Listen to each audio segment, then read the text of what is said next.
प्रसार भारती अभिलेखागार की प्रस्तुति सदाबहार सुनहरे दौर का अनमोल खजाना।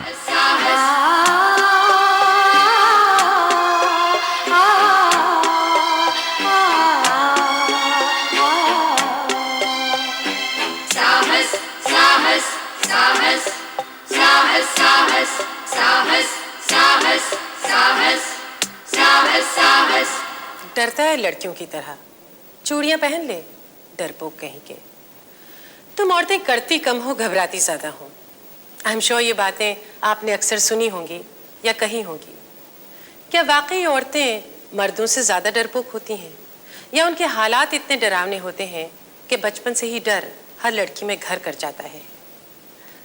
डर तो शायद हर जिंदा चीज को लगता ही है, किसी न किसी चीज से, दुश्मन की गंध से, दोस्त की नाराजगी से और मौत से। लेकिन खुद इंसान ने इंसान को डराने के लिए जो चीजें पैदा की हैं वो कमाल की बात है, और शर्म के भी। और इससे भी ज्यादा भयानक है डर का वो तंत्र जो हमारे समाज ने औरतों को डराने के लिए जगह जगह पैदा किया है, यहाँ तक कि खुद औरत के भीतर भी। हमें ये समझना होगा कि किसी तरह की भी आज़ादी पाने से पहले हमें भय से मुक्त होने की हिम्मत जुटानी होगी, क्योंकि जहाँ साहस है वहाँ डर नहीं होता।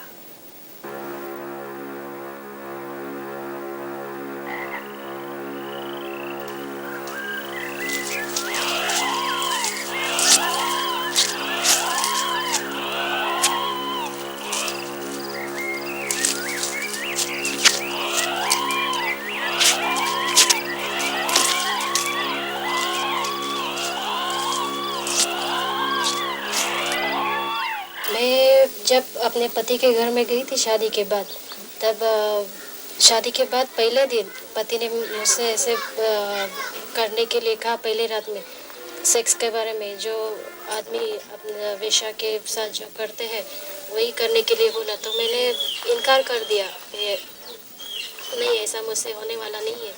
तो पति गुस्सा हो गए, नहीं करो। फिर भी मैंने इनकार कर दिया। तो उन्हें एक डाउट हो गया कि इसका कुछ बाहर है, लेकिन वो नहीं समझ रहे थे कि मुझे कितनी तकलीफ हो रही है। कोई लड़की या कोई भी औरत अब जो सर्विस करने वाली हो या पढ़ाई करने वाली हो, कॉलेज जाने वाली हो, किसी भी काम से हर एक लड़की को, औरत को बाहर जाना पड़ता है, कभी रात को भी जाना पड़ता है। तब जो लग्जरी बस होती है उसमें क्या होता है कि जब अकेले औरत या लड़की बाजू में बैठेली हो तो जो बाजू वाला आदमी जो होता है वो उसको छेड़छाड़ करता है। वो सिगरेट पीता है वो तो छोड़ के, लेकिन आजू बाजू बैठने वाले जो चिमटी निकलेगा या हाथ लगाएगा, कुछ तो भी ऐसा करता है। हमारे गांव में एक लड़की 12-13 बरस की एक लड़की आई और वो हमारे पास आई एक दिन। उसने कहा कि हमारे जो बाप है, वो कह नहीं सकती थी, लेकिन उसने कहा कि हमारा वो बाप है, वो हमारे शरीर पे हाथ डालता है। घर में वैसे पिताजी घर में डर नहीं, लेकिन घर के बाहर बहुत डर लगता है अकेली जाने के लिए। मला पहिल्यांदा बघायला आलेले होते तेव्हा मी त्यांना पटलेली, मला पण पटलेली होती। जब मुझे पहली बार देखने आए थे तब मैं उन्हें पसंद थी, वो मुझे पसंद थे। लेकिन शादी के बाद ननंद, पति और ससुर कहने लगे कि ये काली है, हमें पसंद नहीं है। मुझे इसके बारे में कुछ पता ही नहीं था। फिर उन लोगों ने सोचा कि इसे घर से कैसे निकाला जाए, किस सूरत निकाला जाए। फिर मेरे ससुर ने मुझे छेड़ना शुरू किया। कई बार कोर्ट में जब केसेस दाखिल करते हैं तब अनुभव होता है कि बहुत उसको वक्त लगता है। एक शालन नाम की लड़की थी जिसका रेप के बारे में केस चल रहा था, और बाद में उसका शादी का वक्त आ गया, 3-4 साल चले, लेकिन वो केस में वो न्याय नहीं मिलता, इंसाफ नहीं मिलता। इंसाफ मिलने के लिए बहुत वक्त भी लगता है। दूसरी बात ऐसी होती है कि जब बलात्कार नहीं होता है फिर भी लैंगिक अत्याचार के कई तरीके हैं, जैसे कि रात के टाइम पे दरवाजे पर नॉक करना है, फॉलो करना है। अलग अलग हमारे इधर मराठी में तो 2 अर्थ होने वाले शब्द बहुत यूज़ करते हैं, और अगर कोई औरत पूछेगी कि आपने ऐसे क्यों कहा, तो बोले कि हम तो अपनी बात कर रहे थे, आपको क्यों उससे तकलीफ हो गई। तो ऐसे कई तरीके हैं जिससे औरत को उसके डर दिल में पैदा हो सकता है, और दूसरा उस पर लैंगिक स्वरूप के अत्याचार भी हो सकते हैं। तो फिर इसलिए हम लोगों ने सोचा कि ऐसे जो लोग हैं वो बार बार इस तरीके से बर्ताव करते हैं, तो उनको कोई पूछने वाला है कि नहीं कि आप लोग ऐसा क्यों करते हैं। और पुलिस स्टेशन में जाने के बाद में कई बार हम लोगों ने ये देखा कि पुलिस भी ज़्यादा सहानुभूति रखते हैं अत्याचार करने वालों के साथ में, न कि जो औरत जाती है उससे बात करते हैं। घर हो बाहर हो, खेत हो दफ्तर हो, दुनिया के किसी भी कोने में डर औरत का पीछा नहीं छोड़ता। क्या ये डर सिर्फ उसकी कल्पना है? हमने कभी इस बारे में सोचा है कि औरत हमेशा अपने आप को शोषित क्यों महसूस करती है? सब जिधर जाती है उधर तो सभी को डर लगता है ना। सिनेमा में जाती है तो उधर भी डर लगता है, और दवाखाने में जाती है तो उधर भी डॉक्टर लोग ऐसे होते हैं, कंपाउंडर भी ऐसे होते हैं, तो उधर भी डर लगता है। स्कूल में लड़की जाती है तो लड़के लोग उसकी छेड़छाड़ करते, उधर भी वो डरती है।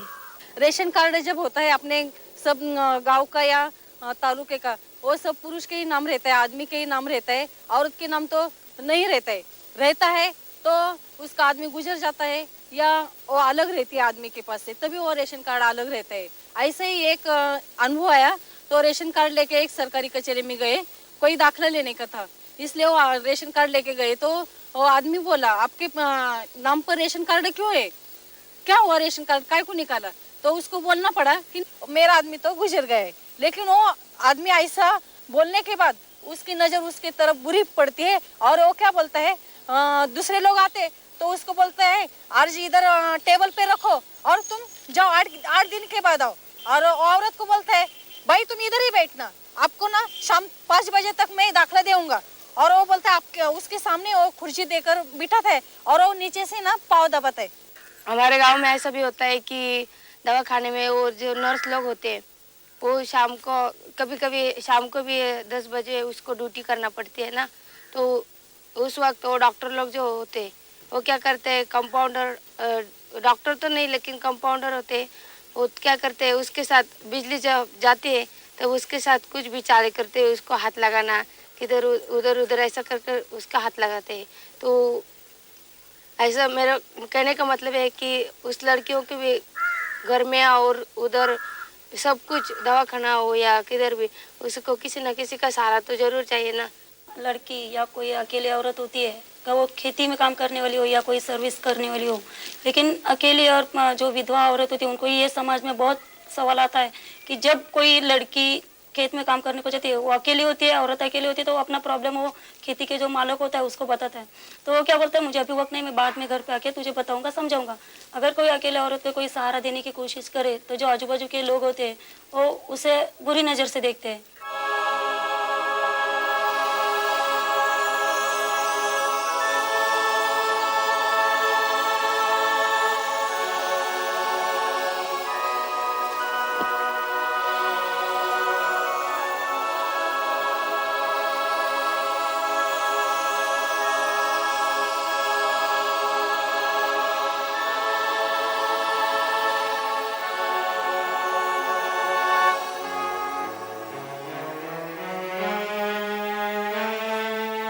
औरत अपनी छोटी छोटी भावनाओं, समस्याओं और डर को व्यक्त करने से कतराती है।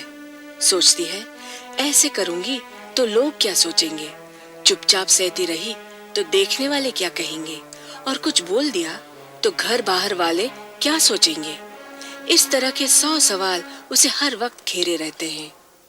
ये सोच, ये डर धीरे धीरे एक आदत सी बन जाती है, जिससे वो समाज से, अपनों से, घर से कटती जाती है और एक दिन अपने आप से भी। लेकिन यकीनन इस डर से बाहर आने का कोई एक रास्ता जरूर है।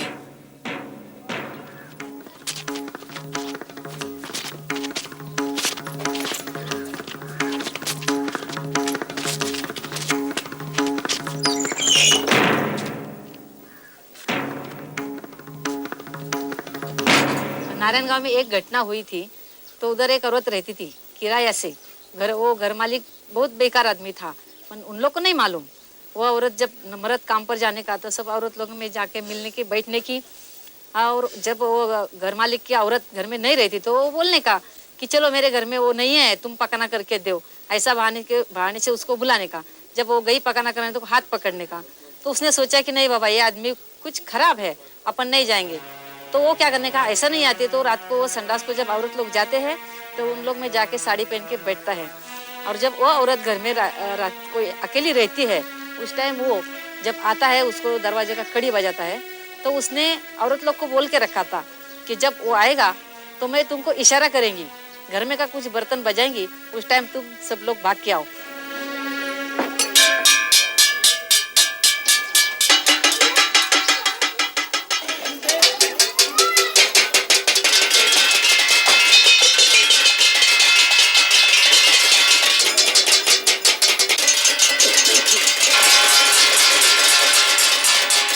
एका गावामध्ये एक गांव में एक उपसरपंच ने लड़की पर बलात्कार करने का प्रयास किया और जब गांव के लोगों ने सरपंच से इस बात की सफाई मांगी तब उसने कहा कि इस लड़की का ही चरित्र खराब है और उसका व्यवहार अच्छा नहीं है।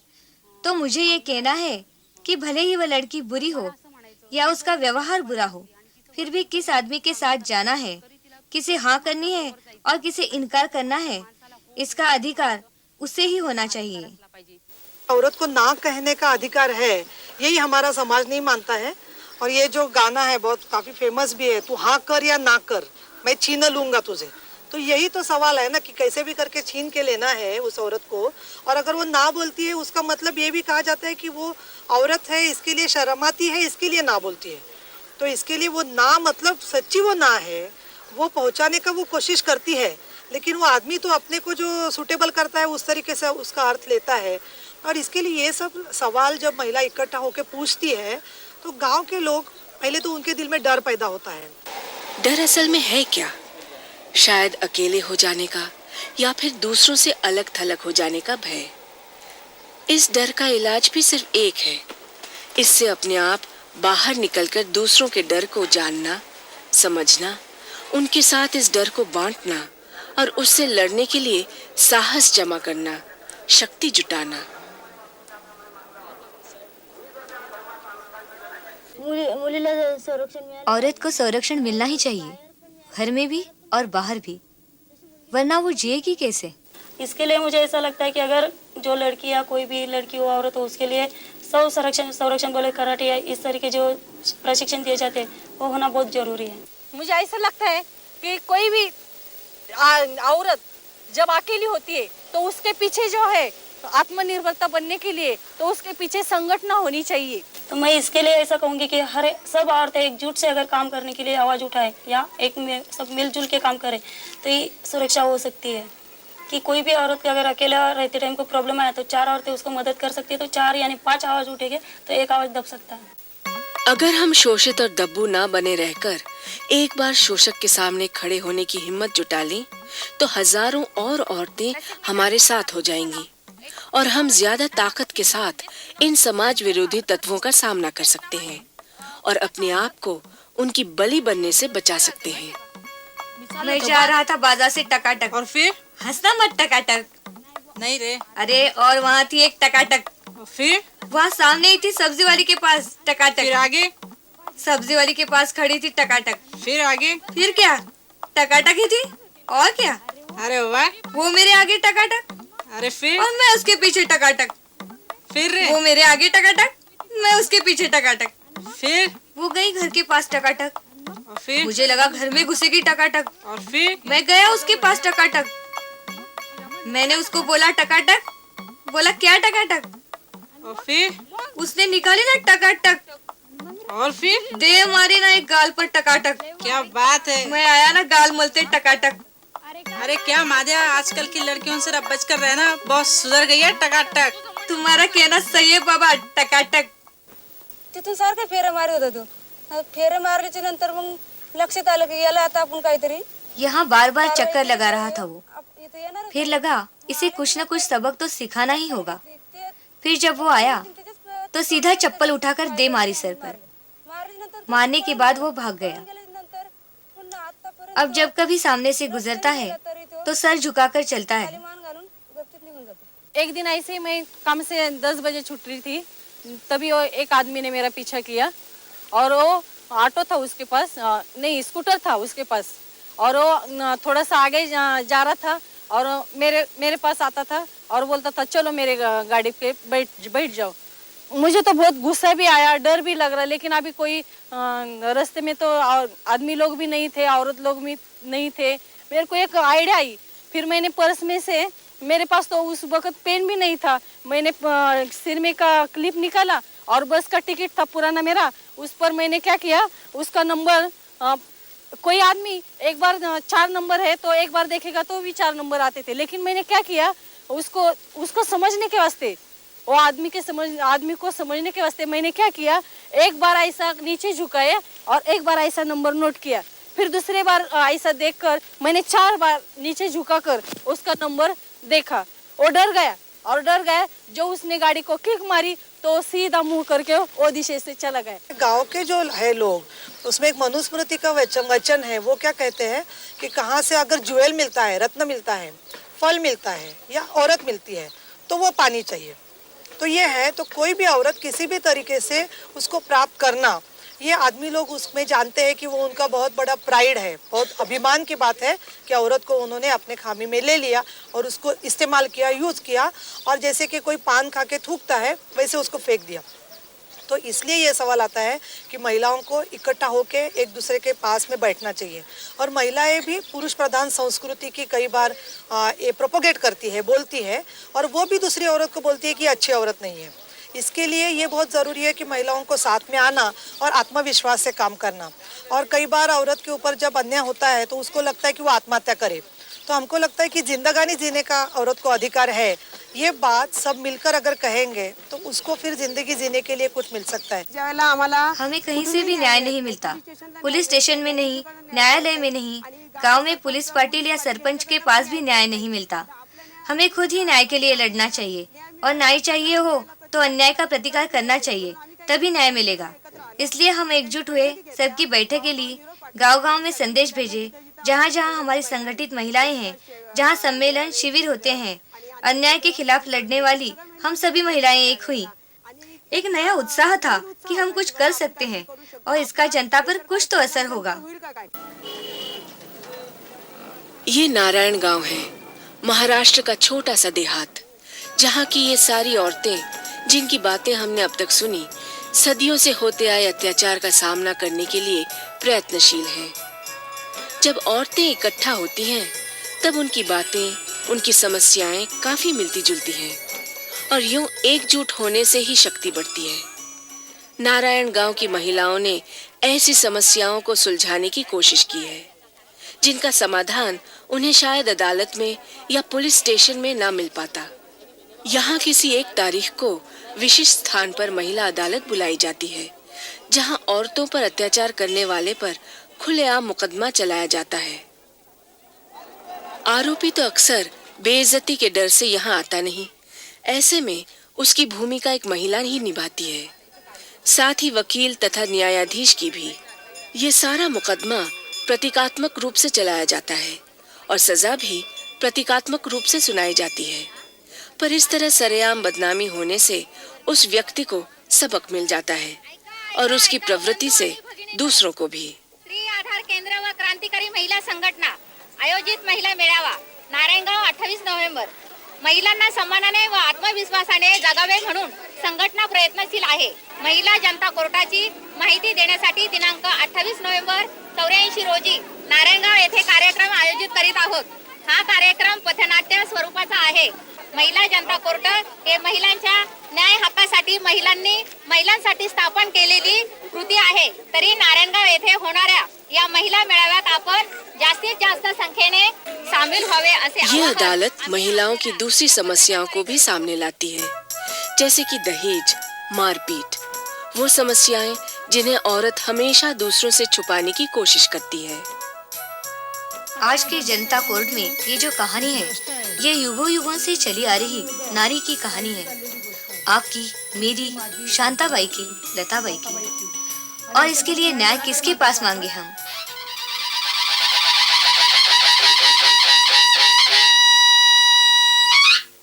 तुमच्या अर्जात तुम्ही जे म्हटलेलं आहे, यात एक वाक्य असं तुम्ही म्हटलेलं आहे बरं का न्यायाधीश महाराज। सुनिए जज साहिबा, इस अर्जी में कहा गया है, ये आदमी जिसका नाम है गधा कुमार, बल्कि कहिए लीचड़ कुमार, जब महिलाएं शौचालय जाती हैं, ये आदमी वहीं आकर बैठ जाता है।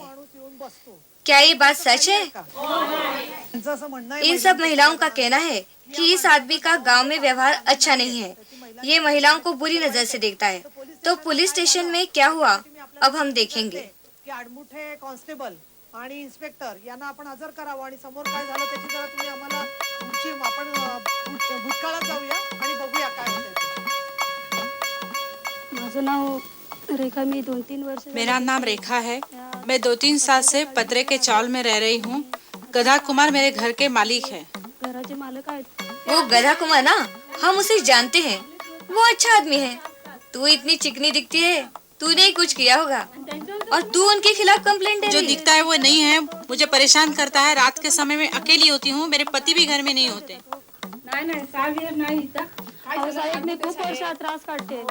ओ साहब, ये बाई कंप्लेंट लेके आई है। ये बाई है ऐसी है। वो गधा कुमार इतना अच्छा आदमी है, उसके खिलाफ कंप्लेंट लिखाने आई है। ए बेवकूफ, कितनी बार कहा काम के वक्त डिस्टर्ब मत किया कर। उनसे कहना चाहिए था कि मैं बंदोबस्त के लिए जा रहा हूँ। उसने सुना ही नहीं। ऐसी औरतों की तरफ ज्यादा ध्यान नहीं देना चाहिए। उनसे कहो कि मैं बंदोबस्त पर जा रहा हूँ। पोलीस स्टेशन, आम्हाला न्याय, गुन्हेगाराला शासन झालंच पाहिजे।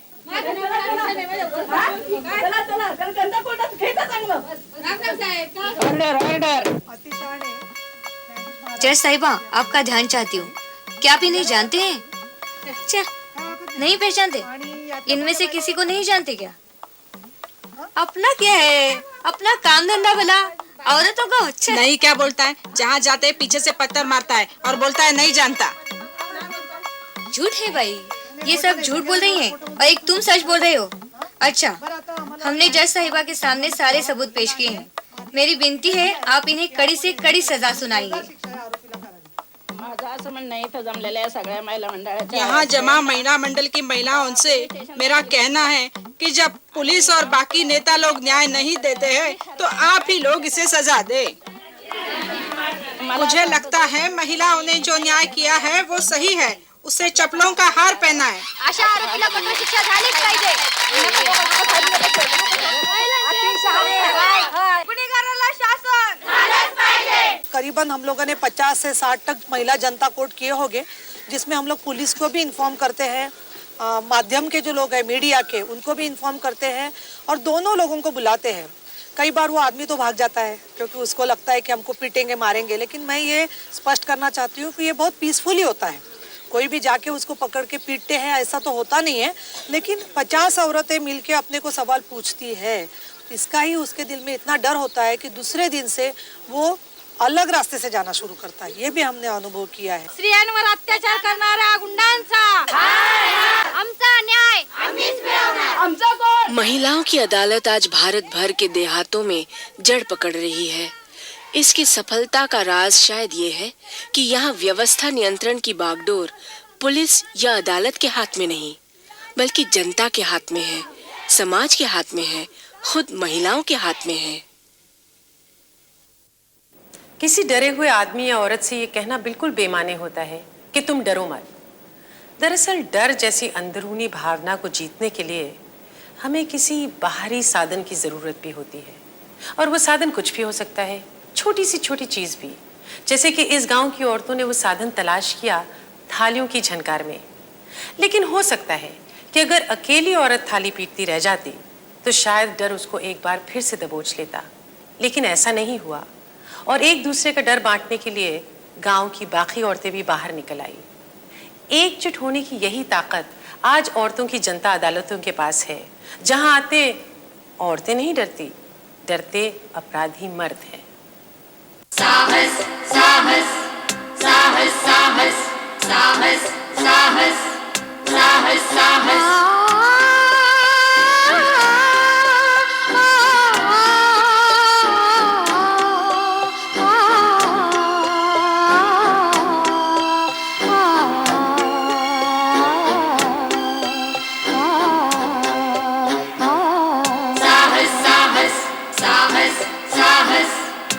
साहस साहस साहस साहस साहस